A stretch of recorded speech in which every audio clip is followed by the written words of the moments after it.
Bienvenidos a las tertulias de Periodista Digital en colaboración con Culturamas. Hoy tenemos una invitada muy especial, Rosa Montero, escritora de larga trayectoria y también una periodista que es referente para muchos. Rosa, bienvenida, gracias por estar con nosotros. Gracias a ti, Esther, por esas palabras tan cariñosas. Hoy nos presenta Rosa su último libro, La ridícula idea de no volver a verte, que ha editado Seix Barral, una obra que me parece totalmente especial, muy recomendable.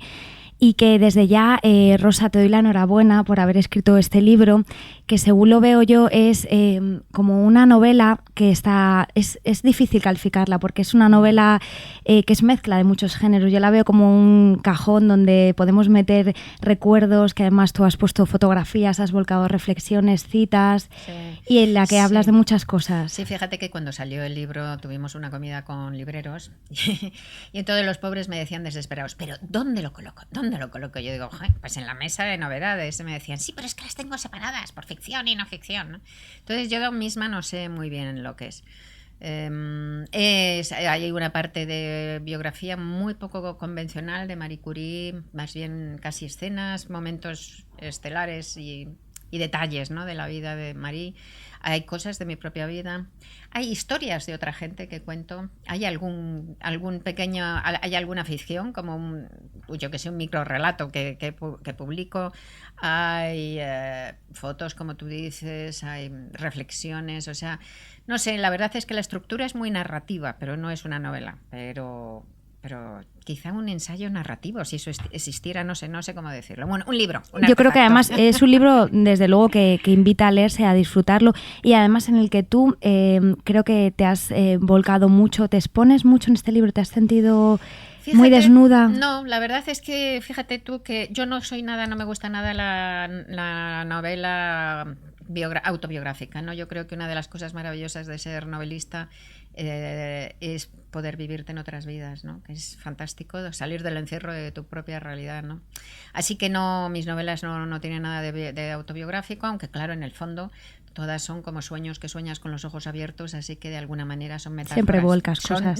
Sí, pero siempre tan profundas que ni siquiera tú sabes interpretarlas, son como los sueños, ¿no? Son símbolos de tu inconsciente, o sea que muchas veces no sabes ni interpretar por qué eso está relacionado contigo. Pero de todas maneras, como te digo, son muy profundas en realidad, ¿no? Yo creo que si alguien se leyera todas mis novelas, que ya son muchas, o sea que se pasaría demasiado tiempo, y tuviera así como cierta sensibilidad, creo que me conocería más que yo misma, porque a través, ya te digo, de esa especie de símbolo profundo, pues estás tu yo más íntimo, ¿no?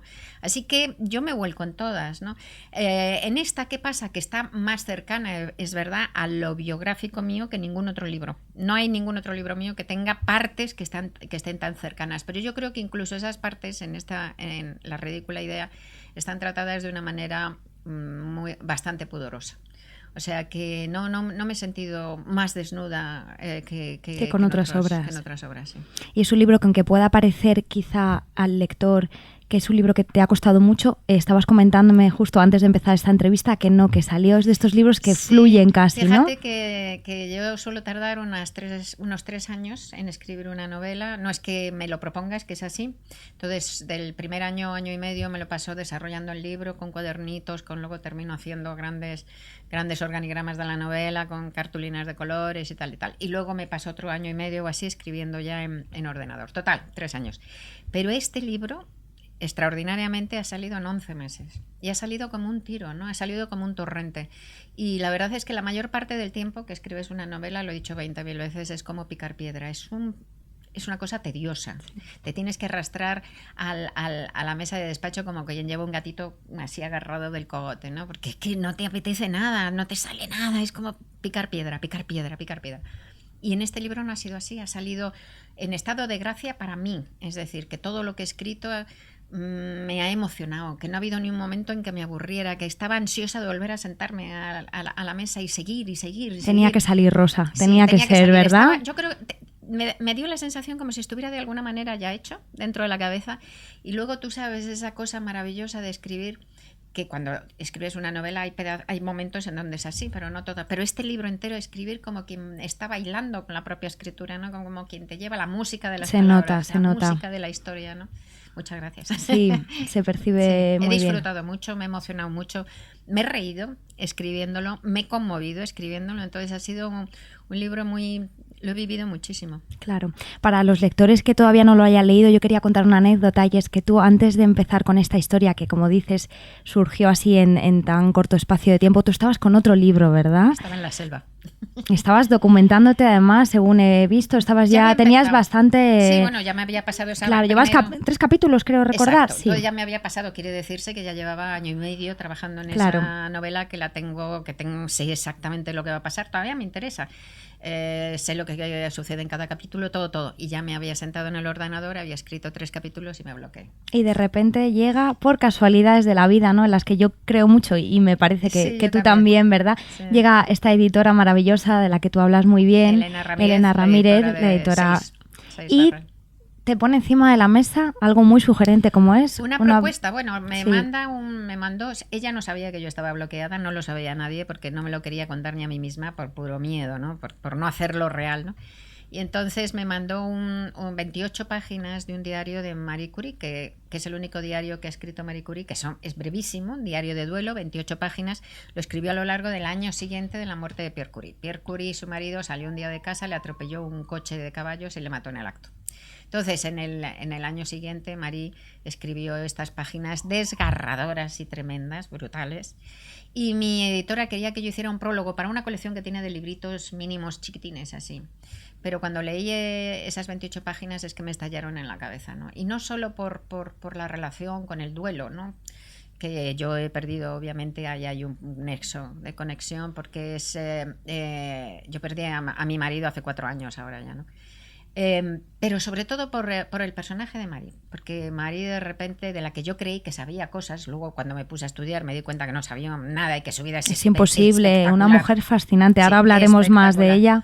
Pues de repente me di cuenta de que Marie Curie podía servirme como una especie de punto de referencia sobre el que rebotar una serie de ideas, de reflexiones, de pensamientos, de emociones que estaban dándome vueltas en los últimos 2 o 3 años de mi vida en mi cabeza, como peces en una pecera, ¿no? Y así ha sido, o sea, que es que de repente empezó a salir todo eso que, como te digo, de alguna manera debía estar escrito ahí dentro, y se hizo este libro que no tenía nada que ver con el encargo, claro, que era otra cosa. Un libro que, a pesar de hablar del duelo y de cómo afrontamos la muerte de un ser cercano, está lleno de vida. Es un libro luminoso, es un libro que invita a celebrar el tiempo que tenemos. Sí. Sí, fíjate que muchas gracias por lo que dices. Yo creo que si a mí me dices qué es este libro, yo te diría que es un libro sobre la vida. ¿De qué va? Pues es un libro sobre la vida y sobre la manera de vivirla más felizmente, más plenamente, más serenamente y más libremente, ¿no? Lo que pasa es que tú no puedes aprender ni aspirar a vivir la vida serenamente y felizmente si no llegas a cierto acuerdo con la muerte, con la idea de tu propia muerte y con la muerte de los demás, de tus seres queridos, que está tan ligada a la vida, ¿verdad? Lo separamos. No también es un tema que quería yo hablarte. Si siempre lo separamos, nos olvidamos de que la vida y la muerte van unidas. Y si crees que sigue habiendo tabú en España sobre el tema del duelo más. Y de cómo no solo en España, cada vez más en todo el mundo occidental se está evadiendo más la idea de la muerte. Estamos viviendo más como si fuéramos inmortales. La muerte empieza a ser como una especie de accidente, la enfermedad una cosa anómala, la muerte una cosa anómala en realidad, a esconder, a ocultar.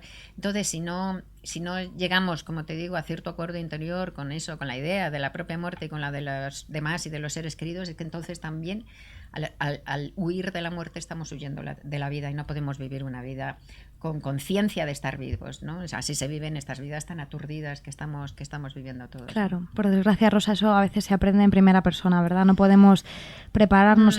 ¿Crees que se puede hacer un trabajo que uno debe? De hecho, lo que pasa es que nunca se acaba de aprender, ¿no? Y de hecho, además, es tan difícil aprender que yo creo... Para mí misma, todos los escritores creo que pensamos que nuestros libros son mejores que nosotros mismos, ¿no?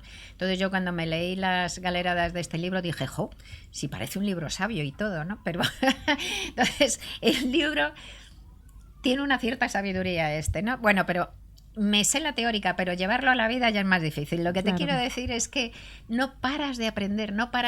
Es muy difícil, además, realmente colocarte, huir de tus propias trampas, de tus angustias, de tus locuras, de tus manías. Entonces, ¿cómo se hace? Pues reflexionando, intentando aprender cada día a vivir, pues eso, más felizmente. Siempre es un pasito más, pero vamos, que es difícil, que es difícil. Claro. Afirmas en el libro, Rosa, uno no se recupera de la muerte de un ser querido, sino que se reinventa. Yo quería preguntarte dos cosas. ¿Cómo se reinventó Marie Curie después de la muerte de su marido y cómo lo has hecho tú, que también es algo de lo que hablas en esta novela? Bueno, Marie Curie tuvo muchísimos problemas después también, porque la vida no para y a veces te atropella, ¿no? Entonces, la pobre, que estuvo hecha polvo por muchas cosas, aparte de por su carácter, por la relación que tuviera era muy obsesiva y luego había estado muy aislada en un mundo en donde realmente era una friki tremenda. Entonces se casó con otro friki que era Pierre Curie, que era otro friki tremendo, afortunadamente. El uno para el otro parecían, sí, de verdad. Maravilloso, claro. En ese sentido estaban muchísimo más aisladas. Ella estaba mucho más aislada. Cuando murió Pierre realmente se quedó muy sola porque en aquel mundo era muy difícil tener un compañero de ese tipo que la respetara intelectualmente como científica y como todo, ¿no? O sea que para ella fue más difícil. Pero es que encima, además, después, a los 4 años, cuando se enamoró de otra, de Paul Langevin, que era un físico y matemático eminente francés, 5 años más joven que ella y tal, y que era un tipo verdaderamente brillante, pero que era un imbécil, emocionalmente un imbécil, pues tuvo muy mala suerte, pero una mala suerte espantosa. Es decir, la quisieron linchar por adúltera, cuando el adúltero era él,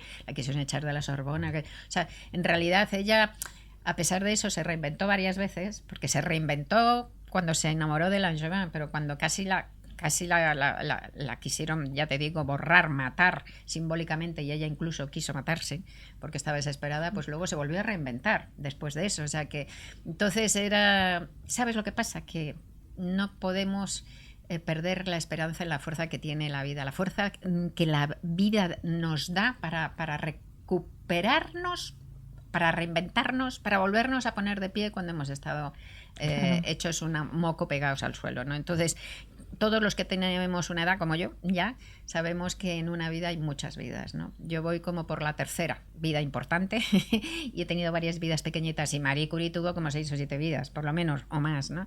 Claro. Así que el duelo y la pérdida de los seres queridos es algo inevitable, nos pasa a todos, de toda la gente que nos esté viendo. Todos tendrán alguna tenemos que pasar tenemos que pasar por eso, claro. Y por eso te digo que es uno de los aprendizajes esenciales. ¿Qué hacemos con eso? Uno de los aprendizajes esenciales en la vida es qué hacer con el dolor para que no nos destruya. Porque el dolor es un asco. Hay gente que lo mitifica, ¿no? Y dice, no, pero del dolor se aprende. Bueno, el dolor se aprende si no te mata, ¿sabes? Claro. Si no te destruye, ¿no? Entonces la cuestión es que, como sabemos que vamos a pasar dolor en la vida, pues hay que aprender a hacer algo con ello para que no nos destruya. Una de las partes más fascinantes del libro son esas palabras justo de Marie Curie, porque yo creo que todos, o por lo menos a mí me pasaba, ¿no? Teníamos esta imagen de las fotografías de Marie Curie, de una mujer de rostro severo, ¿no? Sí.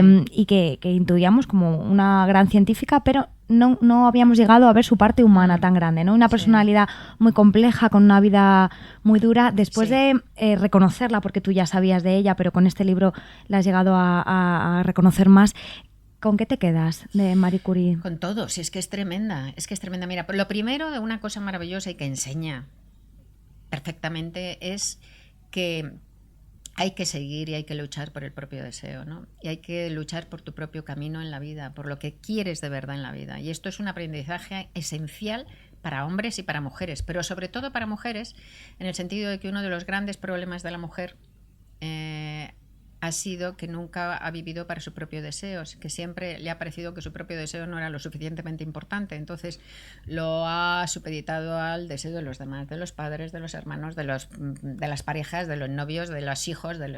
Entonces, y aquí una mujer que lucha por su propio deseo, que es lo que todos, hombres y mujeres, debemos hacer, ¿no? Incluso para los hombres también, para mujeres y hombres ahora en este momento, ¿verdad?, de crisis y de cuando a mí me preguntan muchísimos chavales, ¿no?, a qué dedicarse, ahora que piensas, pues, claro, ¿qué voy a hacer con mi vida? Entonces piensan que tienen que buscarse un trabajo supuestamente rentable económicamente. Bueno, qué gran error. Tienen que hacer lo que deseen, ¿no? Porque claro, cuando es la única manera de que puedan ser competitivos en la vida y por lo menos la única manera en la que pueden aspirar a ser felices, ¿no? O sea, primera enseñanza, hay que luchar por el propio deseo. Y se puede, porque si esta mujer, con todos esos condicionantes imposibles, claro, insalvables, lo logró, y lo logró de esa manera tan brillante, Bueno, claro, hay que recordar lo primero, que además ella era polaca. O sea, era ya estamos polaca, pensando en una persona que triunfa no solo polaca, fuera de su país, sino fuera no de solo su eso, idioma. cuando nació ella, Polonia estaba invadida. Claro, ni siquiera tenía, por así Ni siquiera decirlo, tenía un país, un o país. sea, no existía. Estaban, en concreto Varsovia estaba bajo la férula de los rusos y además era una cosa tremenda, o sea, Claro. era como feudal, colgaban a la gente de las murallas, a los nacionalistas polacos, Claro. o sea, una cosa tremenda.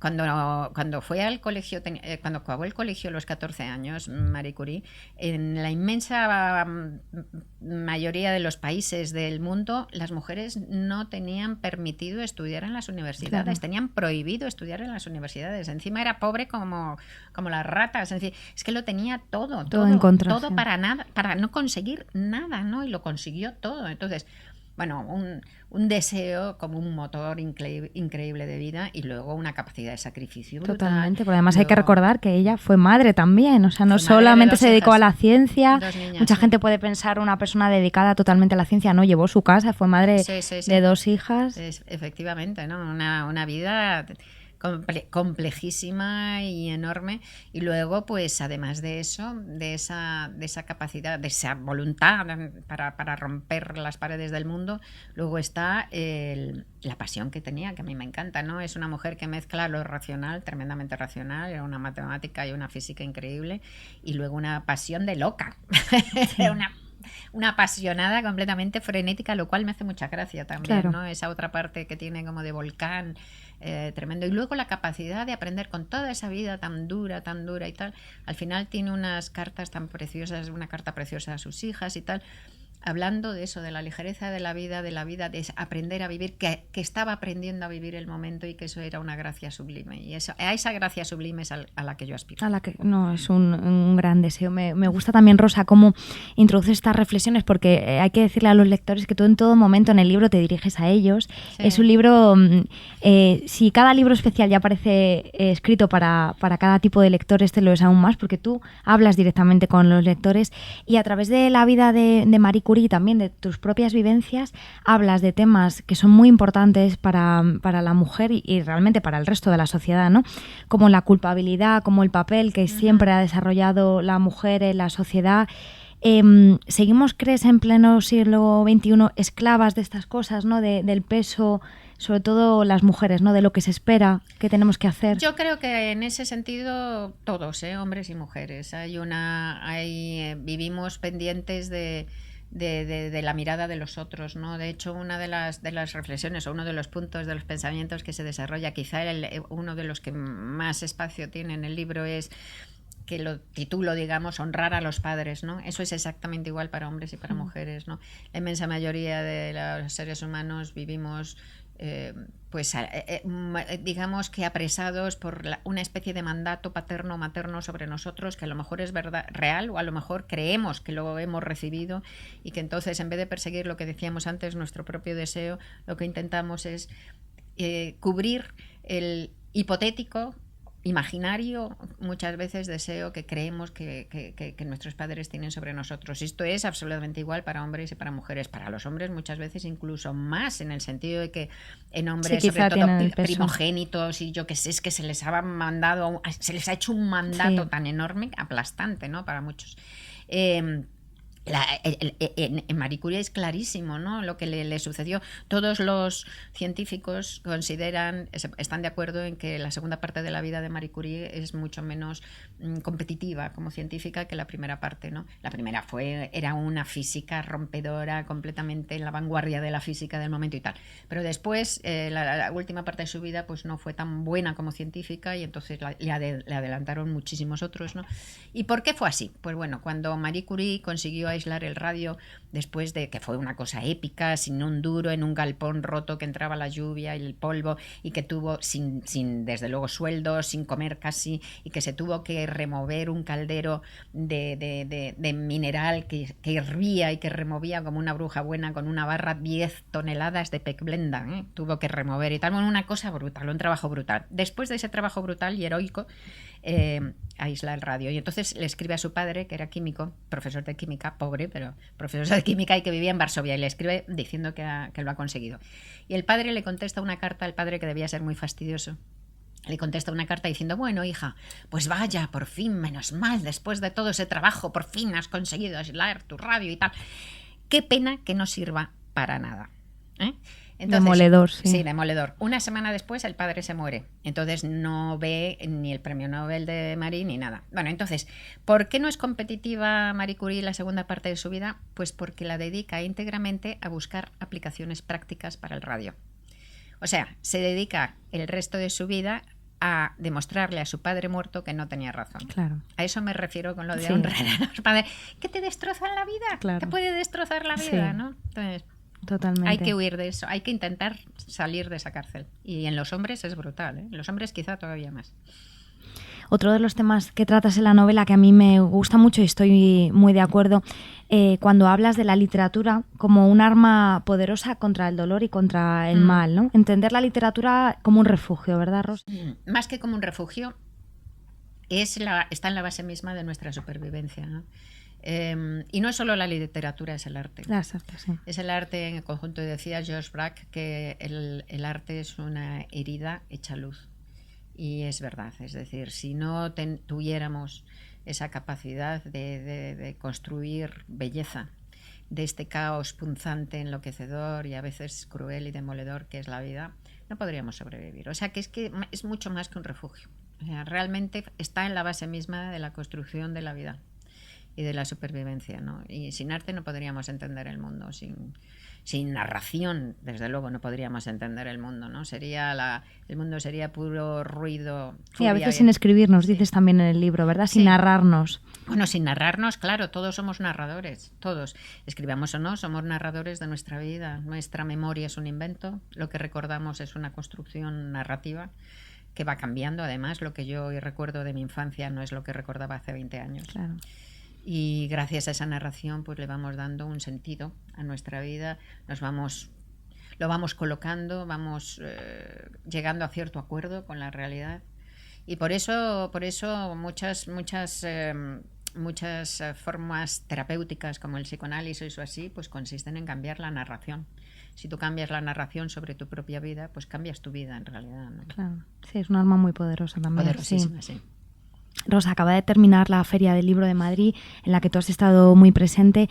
Este libro que admite muchísimos comentarios y que yo creo que para ti también tiene que ser enriquecedor. ¿Cómo ha sido ese diálogo con los lectores? Pues estoy tan contenta. Bueno, a mí me encanta la Feria del Libro porque es uno de los pocos sitios, la de Madrid, es uno de los pocos sitios en donde puedes realmente hablar con el lector puro, que no son amigos, ni vienen de tu medio, sino cualquier tipo de lectores. Ves qué tipo de lectores tienes. Además, después de los 3 fines de semana, es que a lo mejor has visto a 1.500 o 2.000 lectores. Quiero decir que es una barbaridad, ¿no? Es un muestreo brutal de grande.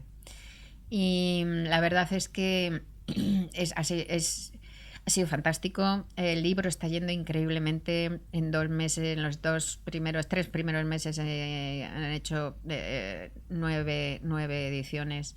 Y no solo eso, la cuestión es que está pasando una cosa alucinante con este libro que me tiene muy conmovida, y es que estoy recibiendo muchas cartas, que de otros libros también, quizá de este más, pero bueno, eso no es lo llamativo.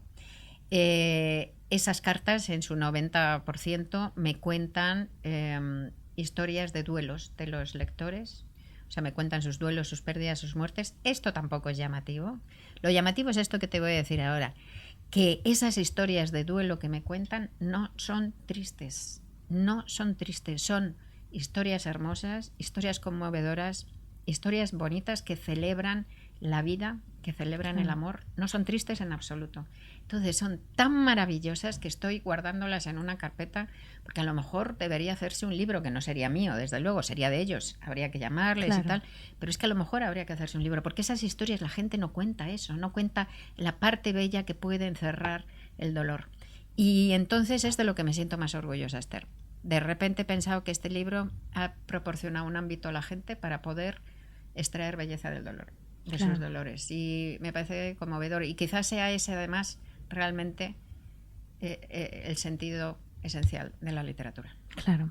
El otro día en la feria precisamente me decía un lector, hablándome de tu libro, que era una historia que tenías que escribir tú, porque yo no sé si estás de acuerdo, Rosa, que yo creo que gran parte también de tu éxito es tu cercanía con la gente, como eres tú, ¿no? Yo creo que no hay día que no estés en Twitter ayudando, apoyando a alguien que lo necesite, ya sea una familia que está sufriendo un desahucio, también eres muy activa en el apoyo contra los animales, contra el maltrato animal.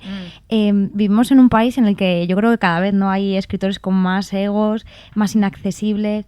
Esta era como una historia, es verdad que estoy de acuerdo con ese lector, pues, ¿no? no lo sé. Tenía que escribir no digo que no haya más novelistas así, pero una novelista como tú, ¿no? Y que... Mira, no lo sé, por un lado me dices esto y me encanta, me conmueve, me encanta, me halaga muchísimo y me parece fenomenal.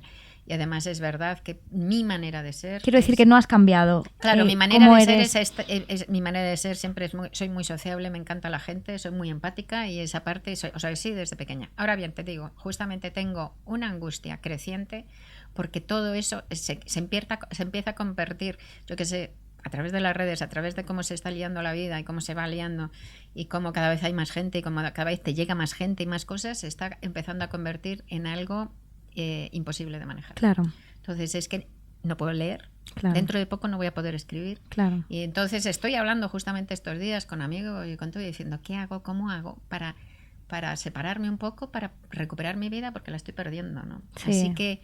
Claro, eso es lo malo de las redes, lo bueno y lo malo, ¿no? Que además este libro también tiene mucha presencia, hay que decirlo a los lectores, ¿no? Tú has hecho una serie de hashtags, ¿no? De tópicos que en Twitter están muy presentes en varios temas de la novela, ¿no? Con ciertas Claro, pero historias. eso me salió así de natural porque yo creo además que es un signo ortográfico genial, la almohadilla, sí, ¿no? La almohadilla, sí. Entonces creo que es un signo ortográfico fantástico que pasará a la escritura normal, porque lo que pasa es que cuando te digo que leía el diario y de repente se me encendieron en la cabeza todos esos temas, reflexiones que llevaba dándole vueltas como 2 o 3 años, inmediatamente aparecieron con el hashtag, porque así la vas desarrollando. Eso indica, cuando aparece, por ejemplo, honrar a los padres con la almohadilla con la delante, almohadilla. Perdón, pues lo que indica es que ese es un pensamiento en construcción a lo largo del libro. Claro. Una reflexión que se va a ir desarrollando a lo largo del libro. Y eso no te lo indica ningún otro signo ortográfico. Entonces, si no lo pusiera eso, cuando vuelve a aparecer al final del libro, pues yo que sé, hay uno de los hashtags es palabra, ¿no? Uno que viene con almohadilla. Ese término es tan común, palabra. Claro. Si no le pusiera el hashtag, a lo mejor cuando se aparece al final del libro otra vez el término palabra, pues de repente el lector pasaría sin darse cuenta, ¿no? Mientras que con el hashtag pues empieza a unirlo a las veces anteriores y empieza a decir, bueno, recordar lo que yo he dicho, los seres humanos somos palabras en busca de sentido, somos sobre todo una narración, lo que decíamos antes, ¿no? Y si no hubiera pasado sin darse cuenta, o para que se hubiera dado cuenta, yo hubiera tenido que utilizar un recurso tan torpe como decir, porque como hemos dicho antes, los humanos somos, y volver a repetirlo, ¿no? O sea que realmente esta almohadilla, el hashtag, ¿no? Es un signo ortográfico de una economía y de una eficiencia tremenda. Yo creo, insisto, que dentro de nada lo tendremos en la escritura habitual. Sí, como decías, muy a favor de las redes sociales, pero quita mucho tiempo, ¿verdad? Sobre todo a los en escritores, redes, luego, es una herramienta útil. Y toda la cantidad de gente que vas conociendo, toda su cantidad de problemas y de sus peticiones que vas conociendo, todas tan lícitas y tan importantes como la tuya, tus propias vidas y tal, que yo lo entiendo, pero es que llega un punto en donde no puede. Entonces ahora mismo ya te digo angustiada, porque ya llevo, casi no leo en los últimos medios, no tengo tiempo, de verdad. Y dentro de nada tampoco podré ni escribir ni vivir, o sea que tengo que hacer algo. No sé qué, pero tengo que hacer algo, que tengo que retirarme un poco. Sí, es imposible no preguntarte, ¿trabajas ahora en algo nuevo? Esa historia de la que hablabas, de la selva. No, la selva la sigo teniendo en una nevera mental y voy a hacer otra, ya la tengo súper preparada en la cabeza y además estoy muy excitada y muy feliz y deseando empezar la parte ya de la escritura en ordenador. Voy a hacer otra novela de Bruna Husky, como una continuación de Lágrimas en la lluvia, o sea, otra novela de ciencia ficción de mi detective replicante Bruna Husky. Muy bien. Que para mí es el personaje que más me gusta de todos los que escribo. De todos tus... Es difícil, ¿no? Quedarse con... Sí. Normalmente para los autores es difícil elegir, ¿no? Sí, pues a mí la que más me gusta es Bruna Husky y después Leola, de Historia del Rey Transparente. Un libro maravilloso, por cierto. Muchas gracias. Pues Rosa, te deseamos mucha suerte. Gracias por habernos acompañado. Gracias a todos los lectores recomiendo La ridícula idea de no volver a verte, un libro precioso de esos que uno cierra y al día siguiente se pregunta, ¿y ahora qué leo yo después de esto? Qué bonito. Muchas gracias. Gracias, cariño.